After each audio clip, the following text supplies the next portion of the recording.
Pero ako naman, nandun ako sa sitwasyon na kunting sitwasyon lang, ayoko na. 'Di ba? Even me, meron ako struggle about do sa mga bagay na yan. Nakikita yung character ko, paano ko i-approach yung mga bagay-bagay. Nakikita yung yung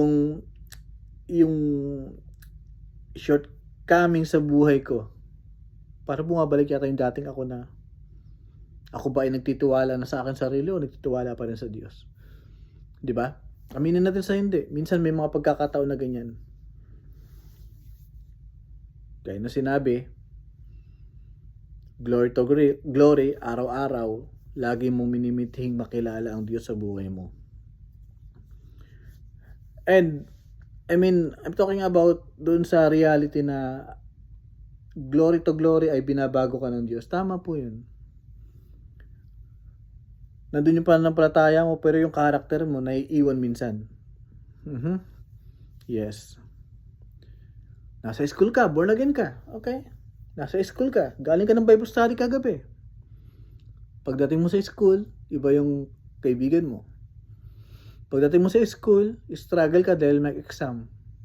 Babagsak ka kasi hindi ka nag-review. Ba't di ka nag-review? Kasi po kahapon po umattend po ako ng Bible study. Aha. Ngayon, ang struggle mo ngayon ay hindi ka makasagot na exam. Okay? Walang masama. I mean, walang masama dun sa pag-attend ng Bible study. Okay? I'm talking about pagtapos ng Bible study, sino ka? I'm talking about pagtapos ng Bible study, sino yung kachat mo? I'm talking about pagtapos ng Bible study, nasaan yung ministry pagdating mo sa eskwelahan?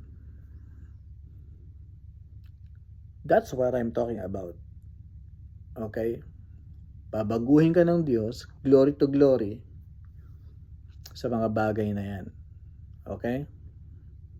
What if ako naman ay nagsimba ngayong linggo? Ako naman ay abala sa aking pamilya. And pagdating ko doon sa aking workplace naman, iba naman yung identity ko. Wow. I'm sorry.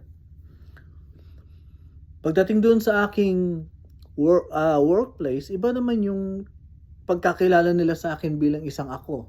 Okay? Yung pagiging born again Christian mo, naging detective ka na ngayon. Hindi ka na makapag-offer ng prayer sa kanila. Hindi ka na makapag-open ng salvation sa kanila. Kaya ka binabago ng Diyos kasi nais ng Diyos, yung kalooban niya ay masunod mo pa rin kung saan ka nandoon. Yeah. Siguro binabago ka ng Diyos hindi dahil para itago mo sa sarili mo na binago na ako ng Diyos.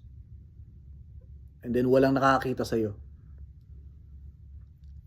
Alalahanin po natin, magsisindi tayo ng ating ilawan, magsisindi tayo ng ating kandila, hindi natin itatago sa ilalim ng ating lamesa. Di po ba? Magsisindi tayo ng ating mga ilawan, ilalagay natin sa ibabaw ng ating lamesa. Okay? Gawin natin yun ngayon. Pipili tayo ng kandidato. Gawin natin ngayon. Pipili tayo ng mga taong iluluklok natin. And then, madali natin ma-justify. Okay, tanggapin ko to. Boto ko kung sino yung gusto kong iboto. No. Mas marami pong pagpapala, dignidad ang ibibigay sa atin ng Diyos kung maging tapat tayo dun sa maliit na bagay na darating ngayong election. I'm talking about, kasi alam ko dyan sa Maripeles, alam naman natin lahat dyan, okay? Pag hindi ka kasama sa sistema, wala kang matatanggap. Okay? Kung kasama ka sa sistema, meron kang nakalista ka, meron kang tatanggapin sa gabi ng bago mag-election. Hindi ako magsasabi kung sino yung iboboto natin o hindi. I'm talking about our conscience at yung katuwiran ng Diyos dito sa bagay na to. Okay? Sino ang pipiliin natin na merong mas malapit na pamantayan ng Diyos. Yeah. Itong bagay na to ay napakahalaga po sa atin.